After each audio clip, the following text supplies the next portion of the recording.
بھائی اب آپ کی طبیعت کیسی ہے؟ آپ ٹھیک ہیں؟ زرتاشا نے جہانداد کو تکتے نرمی سے پوچھا۔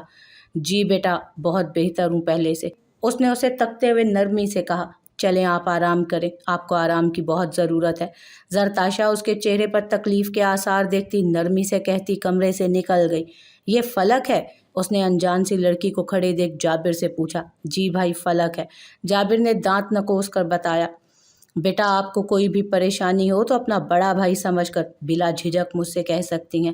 وہ شفقت سے گویا ہوا۔ جی شکریہ، آپ کی طبیعت کیسی ہے اب؟ وہ جھجک کر کہتی ہلکا سا مسکائی تھی۔ بہتر ہوں بیٹا۔ وہ اسی شفقت بھرے لہجے میں گویا ہوا۔ گیٹ ویل سون، میں چلتی ہوں، آپ آرام کیجیے۔ فلک نرمی سے کہتی روم سے چلی گئی۔ ڈیڈ آپ آرام کریں، ہم بھی چلتے ہیں۔ حوریا اسے آرام کرنے کا کہہ کر جویریہ کو ساتھ چلنے کا اشارہ کرتی روم سے نکل گئی۔ سر میں بھی چلتا ہوں، آفس میں بہت پینڈنگ کام پڑا ہے۔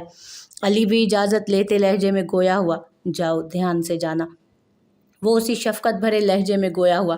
اوکے اللہ حافظ۔ وہ روم سے نکلتا چلا گیا۔ بھائی او میرے دل عزیز، گردے عزیز، پھیپھڑے عزیز، بھائی جلدی ٹھیک ہو جاؤ نا۔ سب کے نکلتے ہی جابر خان جمپ مارتا بیڈ پر جہانداد کے برابر میں لیٹا تھا اور جہانداد محض کراہ کر رہ گیا۔ تم مجھے ٹھیک ہونے دو گے تو میں ٹھیک ہوں گا نا، وہ دانت پیس کر بولا تھا۔ ہائے میرا بھائی، میرے بس میں ہوتا تو میں اپنی جان بھی تم پر وار دیتا، وہ محبت سے کہتا اپنا بھاری ہاتھ جہانداد کے سینے پر ڈال گیا تھا۔ یکدم جہانداد کا سانس اٹکا تھا۔ اس کے موصوف بھائی نے ہاتھ سیدھا اس مقام پر رکھا تھا جہاں اسے گولی لگی تھی۔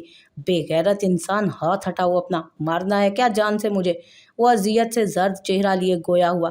بھائی تم کو صدا سے میری محبت پر شک ہے، جاؤ میں نہیں کرتا تم سے بات، وہ خفا ہوتا پرشکوہ لہجے میں کہتا۔ اس سے پہلے کہ اس کے پاس سے اٹھتا جہانداد نے اپنا مضبوط بازو اس کے گرد باندھا۔ میرے شیر، مجھے تمہاری محبت پر شک نہیں ہے، پر طبیعت ٹھیک نہیں ہے نا میری، اور تمہاری محبت مجھے ٹھیک حالات میں بھی بھاری پڑتی ہے۔ اس وقت تو سمجھو میں بستر مرگ پر پڑا ہوں۔ وہ شفقت سے گویا ہوا۔ بھائی ایسے تو نہ بولو، ناراض ہو جاؤں گا میں، آپ بالکل ٹھیک ہو جاؤ گے، کوئی بستر مرگ پر نہیں پڑے۔ وہ اپنے باپ جیسے بھائی کی ایسی بات سن کر مانو تڑپ ہی تو گیا تھا۔ ہاں ہاں میں بالکل ٹھیک ہو جاؤں گا، اس نے گدھے جتنے لمبے آدمی کو شفقت سے پچکارا۔ وہ بھی بچہ بنا لاڈ سے اپنے بھائی کے گلے لگا پڑا تھا۔ چلو اب آرام کر لو، میں بھی سو جاؤں، نیند آ رہی ہے، جا رہا ہوں اپنے روم میں۔ وہ محبت سے اپنے بھائی کے ہاتھ پر پیار کرتا اٹھا اور اسے آرام کرنے کو کہہ کر کمرے سے نکل گیا تھا۔ جہانداد اس کی پش کو دیکھ کر ہولے سے مسکرایا تھا۔ جہانداد کو احساس ہوا کہ سب اس کے پاس آئے تھے مگر نہ آئی تو وہ ظالم، اس نے بھی سوچ لیا تھا کہ اب وہ بھی اس سے بات نہیں کرے گا، اور ابھی انہی خیالوں میں گم تھا جب آسمانی جوڑے میں چمکتی ہوئی وہ دروازہ آہستہ سے بند کرتی اندر آئی تھی۔ السلام علیکم، اس نے دھیرے سے سلام کیا۔ وعلیکم السلام، اس نے رخ موڑے روٹھے ہوئے انداز میں جواب دیا۔ آپ کی طبیعت کیسی ہے اب؟ اس نے انگلیاں چٹکاتے ہلکے سے سر اس کی طرف جھکا کر پوچھا۔ اس نے کوئی جواب نہ دیا۔ آپ سو گئے کیا؟ وہ مزید سر جھکاتی مستفسر ہوئی، جبکہ اس نے یکدم اپنی آنکھیں دوبارہ کھولی۔ وہ اسے آنکھیں دکھاتے ہولے سے مسکرائی۔ جہانداد نے اسے گھورا۔ بات نہیں کرنی مجھے تم سے، خفگی سے کہا گیا۔ کیوں؟ صبور حیران ہوئی۔ کیونکہ میں تم سے ناراض ہوں، اس کی آنکھوں میں دیکھتے ہوئے اس نے کہا۔ پر کیوں؟ یکدم اس کی نظریں جھکی تھیں۔ وہ سیدھی ہو کر کھڑی ہوئی۔ میری مرضی، اس نے اسے سرد نظروں سے گھورا تھا۔ پر مجھے تو پتہ ہونا چاہیے نا کہ اگر کوئی مجھ سے ناراض ہے تو آخر کیوں ہے؟ وہ اس کی سائڈ سے ہٹتی دوسری طرف اپنی جگہ پر آ کر بیٹھی۔ تم خود پتہ کرو، وہ روٹھے لہجے میں کہتا آنکھیں موند گیا۔ وہ محض اسے دیکھتی رہ گئی۔ اس کی آنکھیں ہلکی سی نم ہوئی تھیں اور وہ مزید کچھ کہے بنا کمرے سے نکل گئی تھی۔ کمرے سے نکل کر وہ لاؤنج میں آ گئی تھی۔ دل یکدم بھاری سا ہو گیا تھا۔ جہانداد کی ناراضگی اسے ہرٹ کر رہی تھی، اسے برداشت کر پانا مشکل ہو رہا تھا، اس کا نظر انداز کرنا۔ وہ خاموشی سے آ کر صوفے پر بیٹھی تھی۔ وقت دیکھا تو شام کے 6 بج رہے تھے۔ جویریہ اور حوریا علی کے ساتھ آفس جا چکی تھیں۔ زرتاشا اپنے روم میں تھی اور فلک اپنے روم میں۔ وہ تنہا سی بیٹھی اپنے ہاتھوں کی لکیروں کو بغور تک رہی تھی۔ نہ جانے اس کی قسمت اسے کہاں سے کہاں لے آئی تھی۔